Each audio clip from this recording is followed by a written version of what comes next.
जय जोहार, नमस्कार। छत्तीसगढ़िया चैनल देख रहे हैं आप। छत्तीसगढ़ की तमाम सभी बड़ी महत्वपूर्ण काम की खबरों की शुरुआत करते हैं आज की पहली बड़ी खबर के साथ।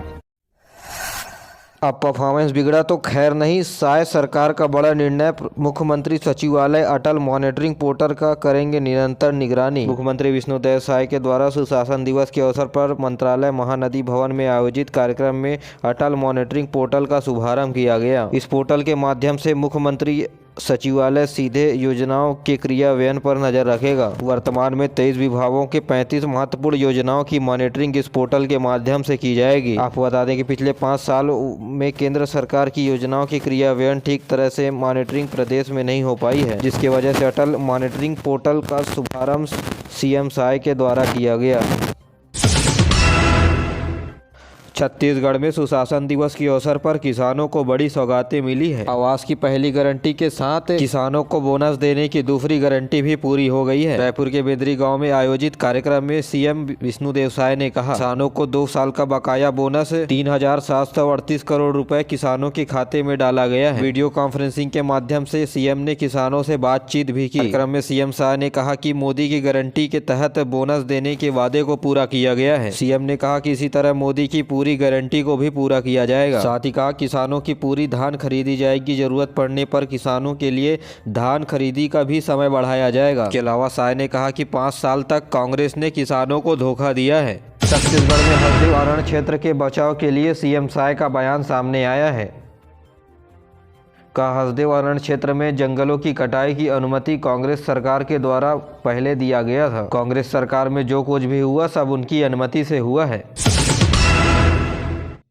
कोरबा के कटघोरा धर्म सांस्कृतिक भवन में हिंदू धर्म से दूसरे धर्म में परिवर्तन हुए 101 लोगों को वापस सनातन धर्म में वापसी कराया गया। कार्यक्रम में प्रबल प्रताप सिंह जुदेव ने सभी परिवारों का पैर पखारा और उनका तिलक लगा करके घर वापसी कराई। इस दौरान प्रबल प्रताप ने कहा कि धर्मांतरण का घिनौना काम बंद होना चाहिए। कटघोरा के धर्म सेना के द्वारा 101 परिवारों के हिंदू धर्म में घर वापसी का कार्यक्रम आयोजित किया गया था। सीएम विष्णुदेव साय ने छात्र हित में की बड़ी घोषणा, कहा राजधानी में बनेगा एक और नालंदा परिसर।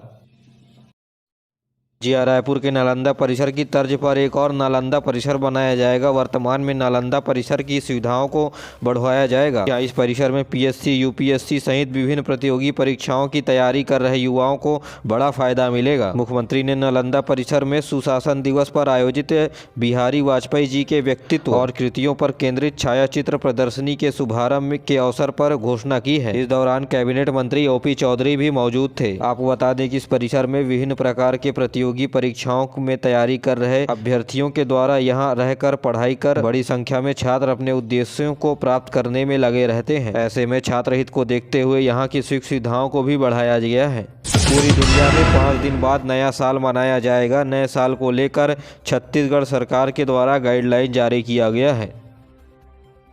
जी हां, हुड़दंग मचाने वालों की अब खैर नहीं। इवेंट और चौक चौराहों पर पुलिस की रहेगी पहली नजर। रायपुर कलेक्टर डॉक्टर सर्वेश्वर भूरे ने नव वर्ष के अवसर पर होने वाले आयोजन और 31 दिसंबर की शाम को शहर में कानून व्यवस्था को लेकर अधिकारियों की बैठक ली। उन्होंने कहा कि नव वर्ष की पूर्व संध्या पर रायपुर शहर में शांति व्यवस्था बनी रहे, शहर की प्रमुख सड़कों यातायात अच्छी सुविधाएं हो। तो वहीं नव वर्ष पर आयोजित यात्री 12:15 बजे तक समय अवधि के अनुसार या उसके भीतर काम किया जाए। उन्होंने कहा कि हुड़दंग करने वाले तत्वों पर नजर रखते हुए त्वरित कार्रवाई की जाएगी।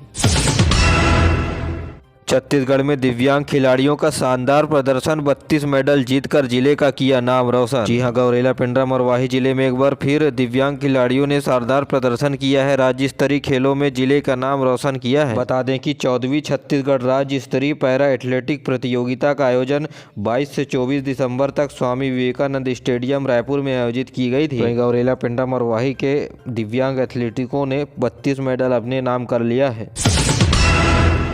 छत्तीसगढ़ में वीर बाल दिवस पर होंगे कई कार्यक्रम। पहुना में सीएम साय साहसी बच्चों को करेंगे सम्मानित। छत्तीसगढ़ में 26 दिसंबर यानी आज वीर बाल दिवस जोरों शोरों से मनाया जाएगा। अवसर पर सीएम साय बाल दिवस पर आयोजित कार्यक्रम में शामिल होते हुए साहसी बच्चों को सम्मानित भी करेंगे। इसके अलावा प्रधानमंत्री नरेंद्र मोदी के लाइव वीडियो कॉन्फ्रेंसिंग के माध्यम से लोगों की उनकी समस्याओं बारे में जानने का मौका मिलेगा। इसके अलावा उद्देशित युवाओं, किशोरियों, देशवासी महिलाओं को राष्ट्र निर्माण के योगदान के लिए सुदृढ़ बनाएंगे। इसके लिए विशेषकर स्वतंत्र सेनानी एवं प्रधानमंत्री राष्ट्रीय बाल पुरस्कार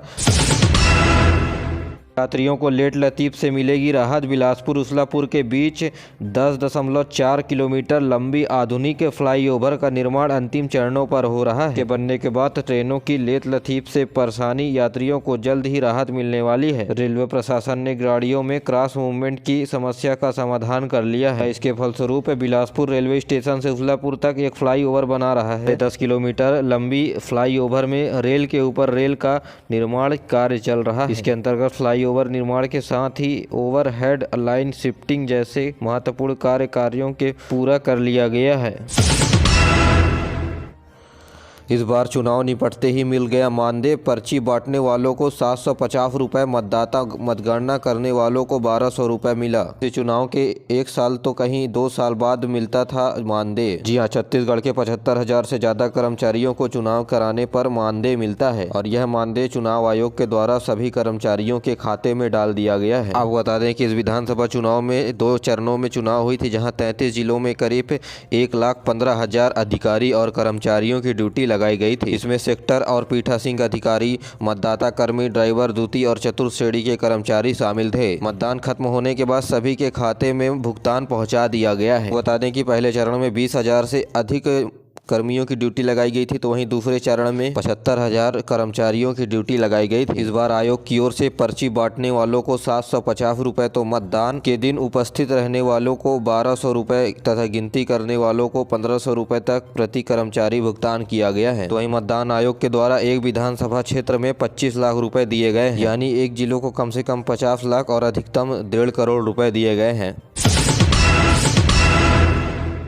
छत्तीसगढ़ में लाल आतंक पर कहर बनकर टूटे जवान, पुलिस और नक्सलियों के बीच मुठभेड़, 3 नक्सली हुए ढेर, किया गया गोला बारूद और हथियार बरामद। दंतेवाड़ा जिले के कटे कल्याण क्षेत्र के कैंप में तुमकपाल से बस्तर फाइटर और डीआरजी के संयुक्त पार्टी नक्सल अभियान के लिए रवाना हुई थी। इस अभियान के दौरान कटे कल्याण अंतर्गत तुमकपाल और ग्राम डुम्बाकुन्ना के बीच जंगलों के पहाड़ी में पुलिस और पार्टी और माओवादियों के बीच मुठभेड़ हुई। मुठभेड़ में 3 नक्सलियों की मौत हो गई है।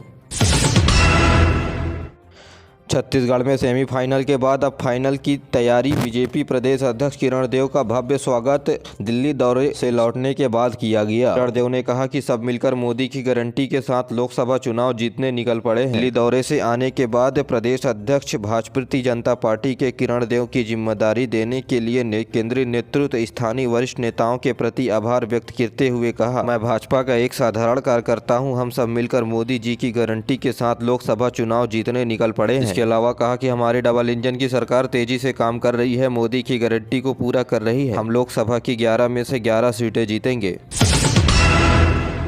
दौरे से लौटे मुख्यमंत्री विष्णुदेव साय, कहा डबल इंजन की सरकार है, विकास संसाधनों की नहीं होगी कमी। जी हां, मुख्यमंत्री विष्णुदेव साय ने शीर्ष नेताओं से मुलाकात का जिक्र करते हुए कहा कि शपथ के बाद पहली बार प्रधानमंत्री और राष्ट्रपति उपराष्ट्रपति समेत सौजन्य मुलाकात की। केंद्रीय गृह मंत्री को नक्सल घटनाओं से अवगत कराए हैं, तो वहीं केंद्रीय गृह मंत्री ने आश्वासन दिया है कि मजबूती के साथ, आशीर्वाद के साथ लड़ाई लड़ेंगे। इसके अलावा छत्तीसगढ़ को भयमुक्त बनाने का काम करेंगे।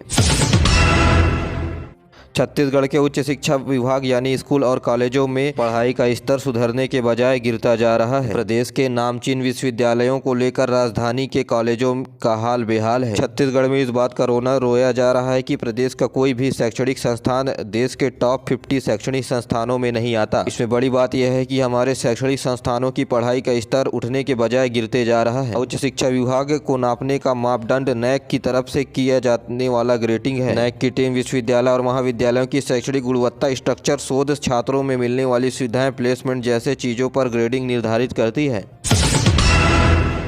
तरफ नैक की ग्रेडिंग के हिसाब से शैक्षणिक संस्थाओं में पैसा मिलता है। विश्वविद्यालय समेत सभी कॉलेजों में हर वर्ष कुछ न कुछ नए पाठ्यक्रम शुरू होते हैं। वहीं दूसरी ओर अच्छे ग्रेडिंग विश्वविद्यालयों महाविद्यालयों में पढ़ने वाले छात्रों को भी दूसरी जगह प्रवेश और नौकरी दिए जाने में सहायता मिलती है। यानी कि ग्रेडों की रेटिंग में रविशंकर शुक्ल विश्वविद्यालय के ग्रेड में कमी आई है। पंडित रविशंकर शुक्ल विश्वविद्यालय का ग्रेड A ग्रेड हुआ करता था, जो घटकर B+ हो गया है। वहीं साइंस कॉलेज का भी ग्रेड घटकर B हो गया है। वहीं छत्तीसगढ़ कॉलेज का भी B+ ग्रेड था, जो घटकर B हो गया है।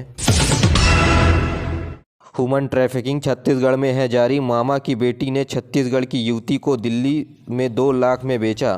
5 साल तक सहती रही जुल्म, आरोपियों के कैद से ऐसे बचाई अपनी जान।